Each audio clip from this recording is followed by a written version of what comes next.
Canada is becoming a global leader in what not to do. Net migration has become out of control in Canada. The amount of people coming into the country has exploded in recent years, and this is causing huge pressures on things like rent and the general cost of living. And this is something that oligarchs and large corporations are clapping their hands together and applauding, because guess what? They rely a lot on low-skilled, low-wage immigration. In particular in Canada, the non-permanent resident immigration has absolutely exploded. The student visa program in Canada has been exploited, and now you have falling productivity, you have GDP per capita that has erased over 10 years worth of progress, putting Canada in a lost decade essentially. And we're looking at the net migration policies of the Trudeau government, and it has just been an absolute disaster and a blueprint for the rest of the world to show that immigration is not the solution to an economic crisis. You see, Canada has been in an economic crisis really since 2008. It decided to go full on into its housing bubble after 2008. You saw housing dependence absolutely explode in Canada, with more than 40% of GDP now being related to housing, one of the most of any countries in the world. With all the focus on housing and financialization around the housing sector, this has pushed people to the brink and to the edge and created a depression in Canada essentially. Most people in Canada cannot afford to buy a home and won't ever be able to buy a home due to the financialization, and this is all adding to different pressures in the economy,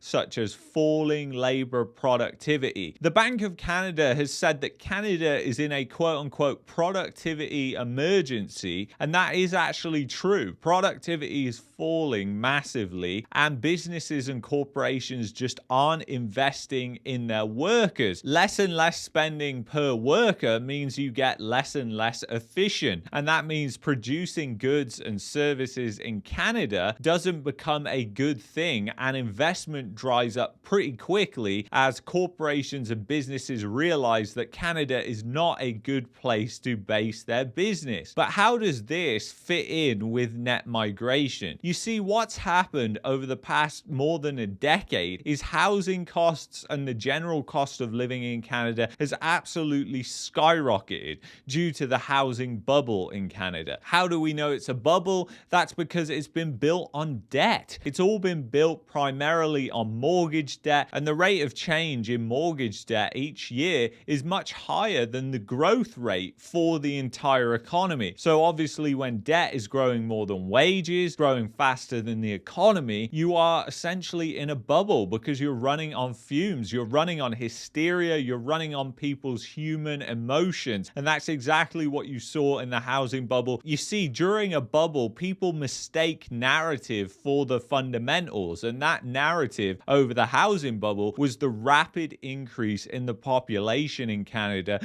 People didn't even ask themselves the question, well, hold on a second, these people are earning less money than average Canadians who can't even afford to buy a home, so how on earth are they the ones putting pressure on the housing market? You see, behind the scenes, that's not what was happening at all. It was lots of private investors that were getting into the game. They were buying up lots of stock of housing, and they were using massive amounts of leverage, and the loans just got riskier and riskier and riskier as times got on, until we got into the 2020s, where essentially that level of risk absolutely skyrocketed with the fixed payment variable rate mortgage, and lots of people opting to choose MICs to get mortgages which have variable rates. And now we're seeing a massive increase in foreclosures and a massive increase in defaults, which aren't even published in the figures because the figures don't even include that of the MIC corporations, where a lot of people gorged on what they thought would be low interest rates for a long time back in 2020, 2021, and 2022. The thing is, the net migration has a massive impact on the economy in two ways. The first way is that essentially it suppresses wages. And it's important, and I want to outline here, not to get angry at immigrants for this. At the end of the day, the immigrants coming here legally and wanting to get a better life, I have no problem with that. I have zero zero problems with that. It's really the government policy. So don't get angry at immigrants, get angry at the government, because they are the ones who have instigated this policy. And it looks highly likely that with the next conservative government that is probably going to smash the Liberals exactly like the Labour Party just smashed the Conservatives in the UK, but they look unlikely to do anything when it comes to immigration. So it'll be very interesting to see how this changes moving forward. But the immigration impacts the economy. It really affects wage suppression, and it's really those large corporations and oligarchies, those corporate structures that really control power in Canada, operate above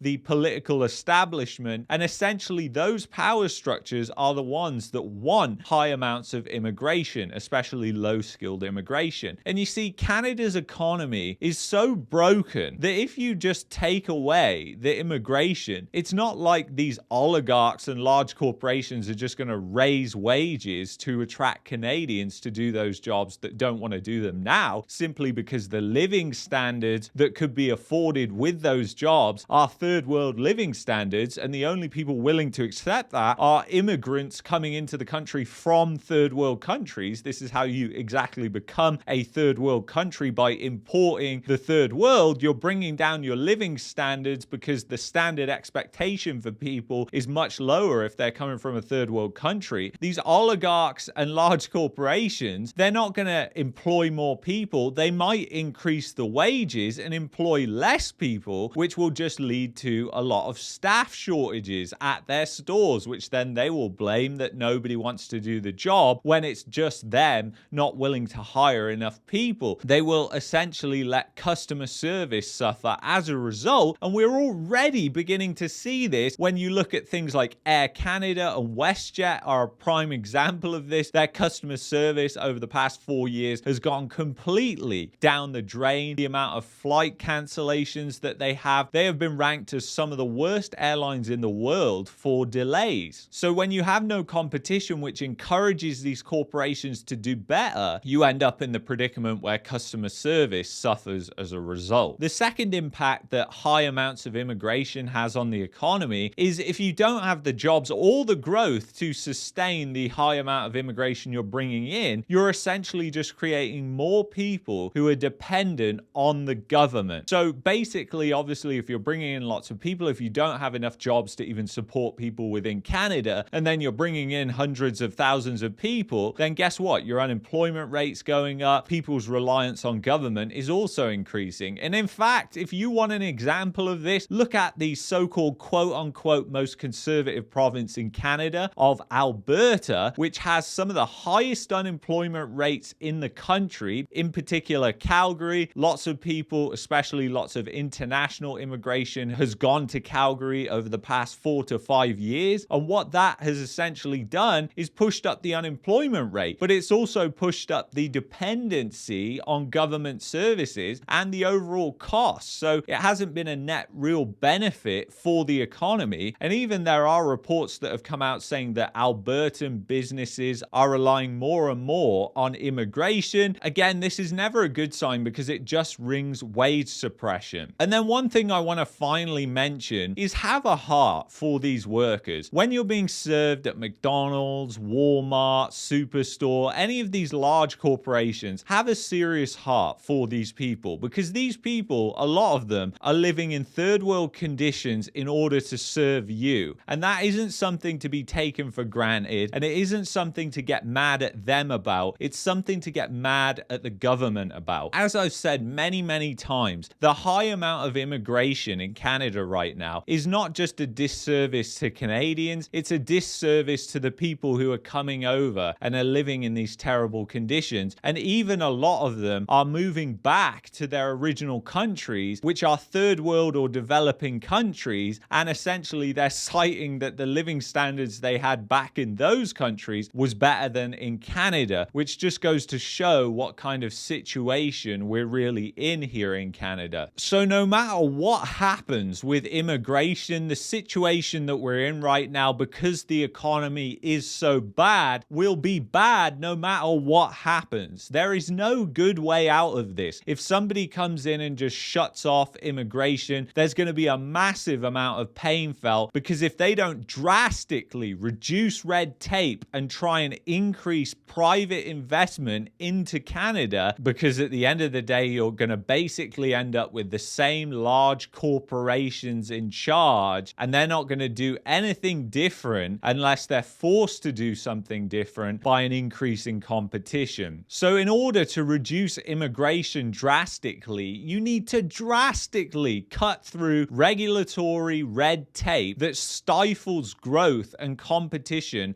of new businesses in Canada. The grocery store chains are a classic example of this, but it's not just contained to there. You've also got the airlines. I mean, just look at what happened to Flair, and look at how WestJet and Air Canada were piling into Flair when it was thought that they might be owned by a corporation that isn't mostly Canadian. A stupid bureaucratic rule that is put in place to essentially protect Canadian oligarchs and protect the same monopolies that have been in Canada for a long time. I mean, these broken bureaucratic rules need to be dismantled. So anyway, if you've enjoyed this video, I would highly recommend that you check out this interview on the podcast channel. And if you're looking for a VPN to protect your privacy, go to expressvpn.com/marketmania. That's the VPN that I use, and our affiliate link is in the description and the pinned comment. And I will see you in the next one. Take care.